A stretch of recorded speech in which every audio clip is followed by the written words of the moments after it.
I'll try and steer this back onto building management if Yes, I do. Yeah. And I've got a creative way to do it, given the fact that we were just talking about sort of media and stuff.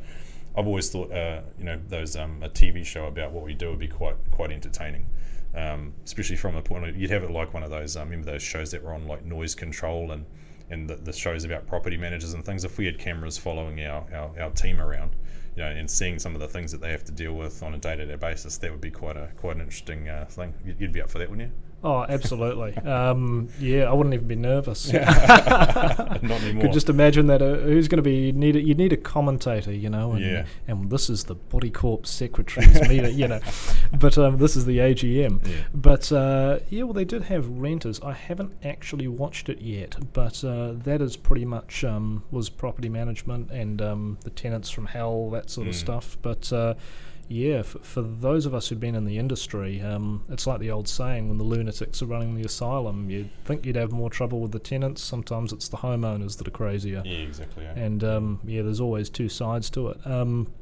But yes, building management would make a great reality TV show. If anyone's watching who might be interested in... you never know. Shoot, Sky maybe? Yeah. I knew some of you guys. Potentially, we'll go and call in some favours. We haven't really planned this with the intention of anyone watching it, and I certainly don't have any great ambitions for it, but who knows what might happen. I just like the fact that we can sit down and have yarns about it, and it's recorded for posterity's sake, and if people want to watch it or listen to it, that's a bonus. So the industry as a whole, like how since coming into Active and in the role as a building manager, how have you found that journey from, I guess, being kind of thrown in the deep end largely when you started, and working your way through it, getting used to the various buildings and people and tasks that we have to do? Like, have you sort of rationalised it in your head at all? Have you sort of thought back and gone, gee, that was quite difficult back then, but now it's gotten easier? Like, what's your journey been like, do you think? Oh, there's certainly you've hit the nail on the head. Basically, I mean, even though I had experience with something like this, the building management in general is far more demanding and involves far more different facets, things to think about, things to constantly be on top of, and like we have with any job, sort of compared to when I first walked in here, certainly you freak out at your first flood when one apartment floods into the other. You freak out when the building warrant of fitness goes overdue by a week or so, and you think the council is going to come and prosecute you for it. Yeah, right? That's right. Yeah. But over time, as you get used to that, and you learn you learn from people who've done it before, our team leaders and operations manager, that sort of stuff, who've done it many times before, and you do get a grasp of you have to get yourself in the mentality that there's a process that you have to go through, and as long as you follow that, at the end of the day, we're going to get a lot of drama, but you can recover from anything like that, really. Yeah, like you say about those tasks and things, there's quite a few occasions where you actually end up doing something for the first time, like quite often. Like I don't know, a flood's a pretty obvious one, but see, the first time you do a flood is difficult, and there's so many moving parts and things. But sort of every day with the role that we do, we're always sort of throwing curveballs. Like someone will come up with an obscure request, or something might happen to the building that needs something that's, as much as we've seen most things that can happen to buildings and deal with them, there's still curveballs. There's still things that make you scratch your head, and I think that's probably one of the parts of it that is actually quite enjoyable, that you do end up having to think on your feet and problem solve, and you're not, well, you say it all the time, like no 2 days are the same. Did you struggle with that coming from property management, do you think? Is it being sort of quite a different environment? Was it difficult to get used to? I was a bit of not so much a lone wolf, but I was the only agent up in Auckland for some time, so I was just communicating with base, which was in Christchurch by that point. So it helps having the, of course, with building management, with this company, we work with we're around a lot of other building managers. We feel we have that support, and that's a big part of it. The fact that we'll get together on a Friday and have some banter with everybody, and we all sort of talk about what we've been doing.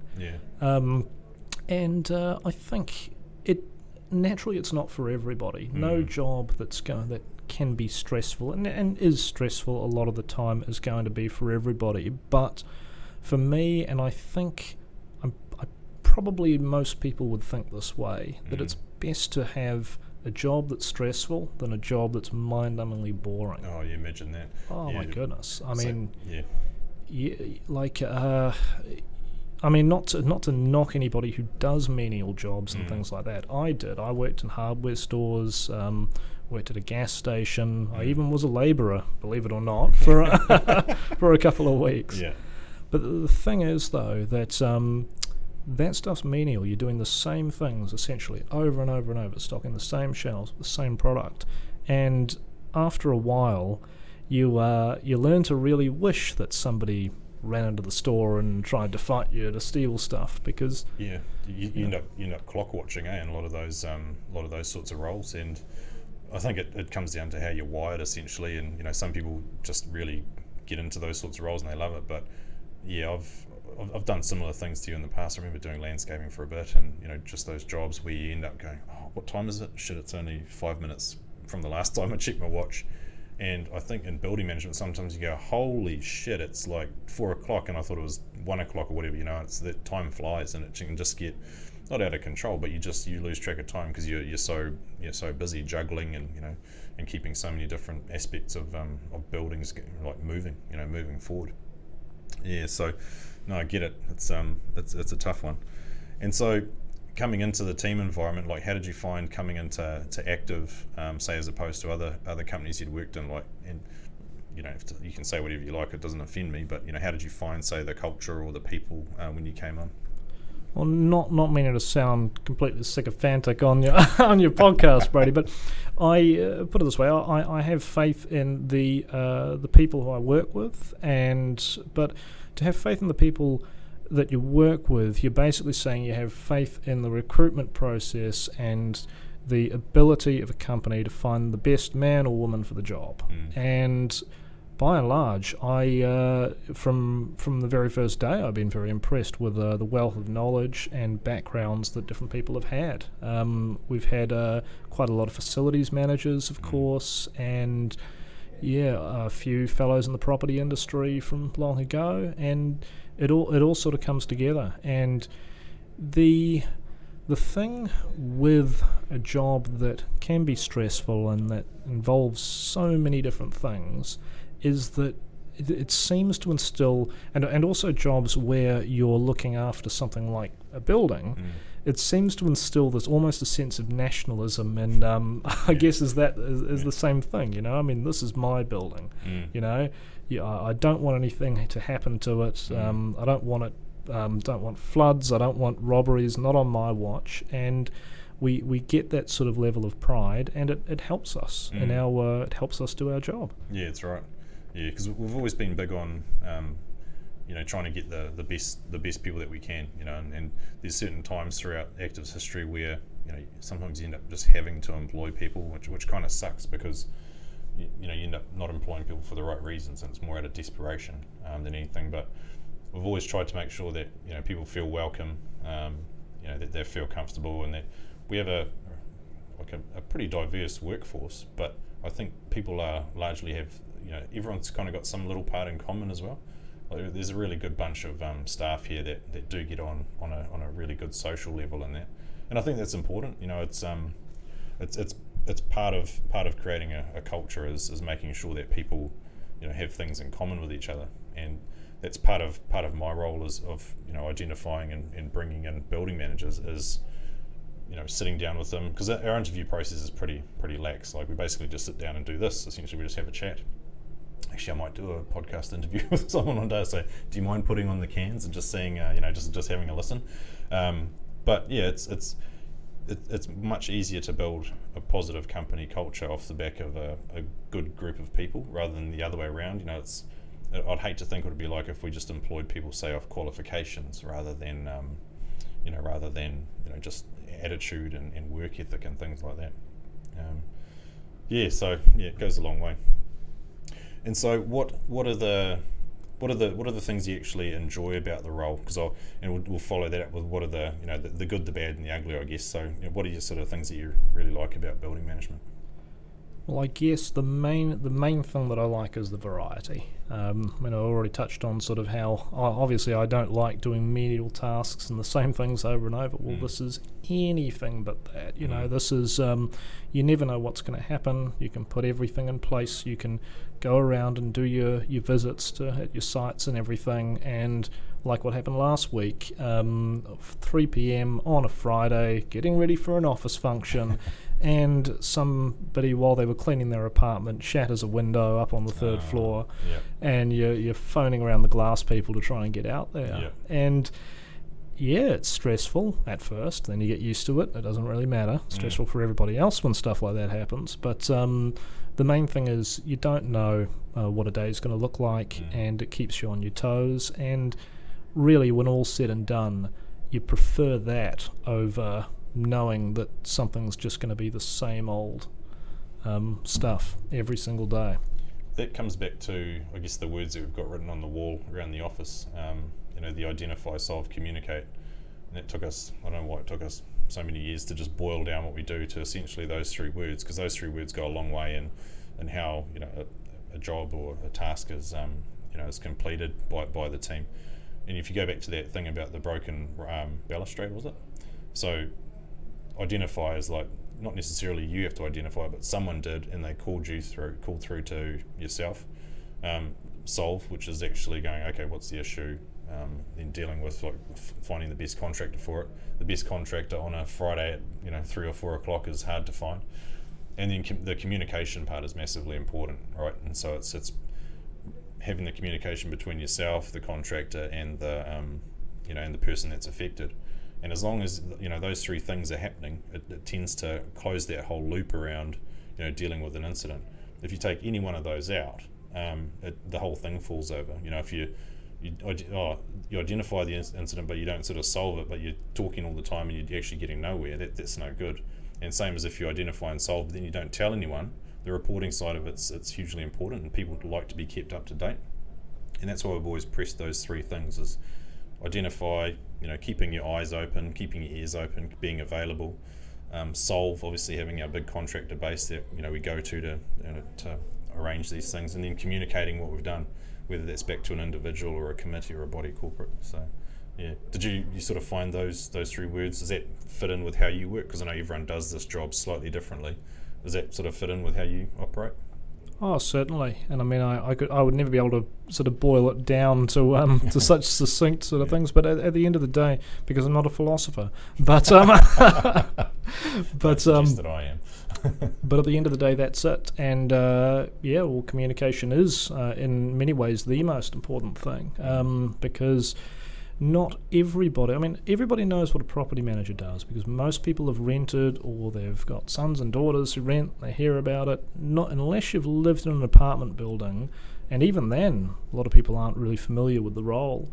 What do you do? What do you do? Who do you work for? Yeah, they don't get it. Yeah, and certainly confuse us for property managers as well. Yeah, can you fix this cupboard in my apartment?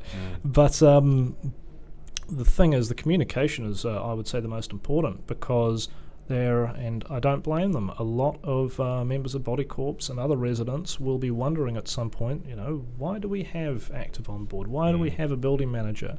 Well, you need to let everybody know when a window gets burst or the flood happens that you were right there and you were directing the cleanup and the solution. And it's those. It's really our time to shine when things like that happen, because everyone's suddenly reminded. Yes, it does pay to have somebody else in charge of this, so you don't have to be. Yeah, we had some really good feedback around an incident that happened at a building a couple of nights ago. A call went through from a tenant to went through to after hours. The after hours team responded perfectly. They received the call, they attended the incident, they solved the incident pretty much.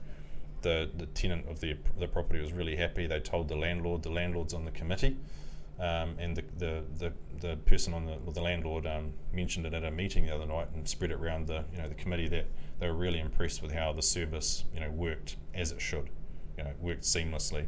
And the cool thing I liked about that is that landlord is on, she or they, can't remember who that, I think it was a woman, are on, they own in 4 other buildings around the city too, and she really pushed the fact that she liked that we have that company structure, and there's always someone available and someone ready to help you out.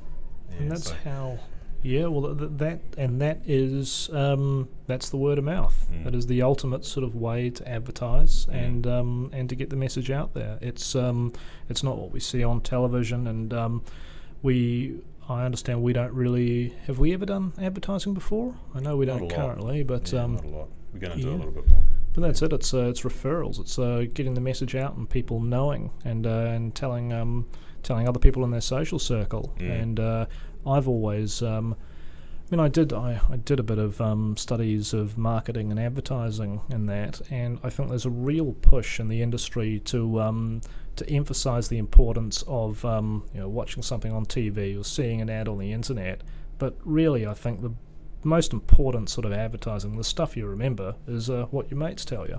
It's not what you see. We're not brainwashed by stuff we see on television. It's what people tell us about, Oh, for sure. And the good news, unfortunately, doesn't spread as fast as the bad news. If you get the other end of that scale is if you get something wrong, that spreads like 10 times faster. So yeah, and we're always trying to provide the best service we can and that sort of thing. So at times we won't get everything right, but I think if you do get something wrong and you can put your hand up and go, yeah, we stuffed that up, well, let's fix it. That goes a long way.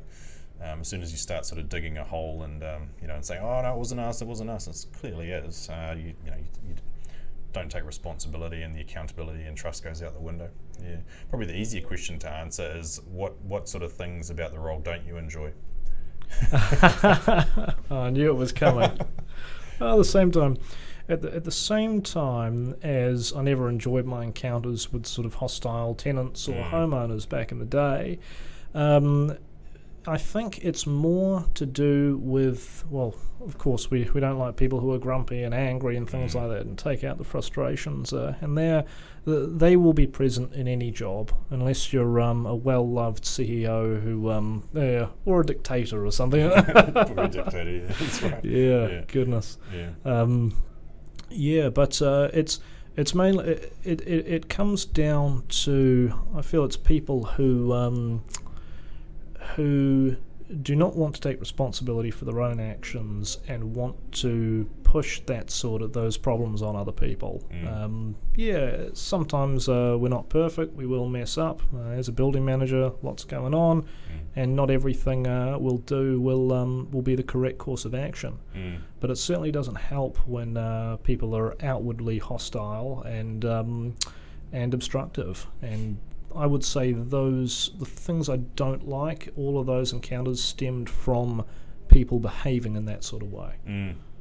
Yeah, because you are literally dealing with human behaviour on a day-to-day basis, and at times you end up, much like how poor old school teachers are expected to be counsellors and social workers and nurses and all this sort of thing. In some ways we have a bit of that.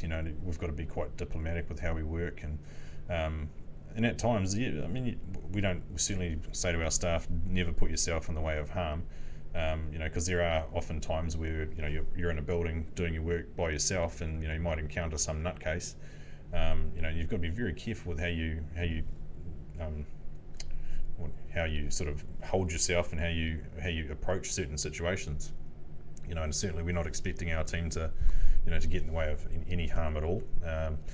But yeah, it's an interesting aspect of it, and certainly dealing with the human behaviour, like we said before, is a massive part of the role.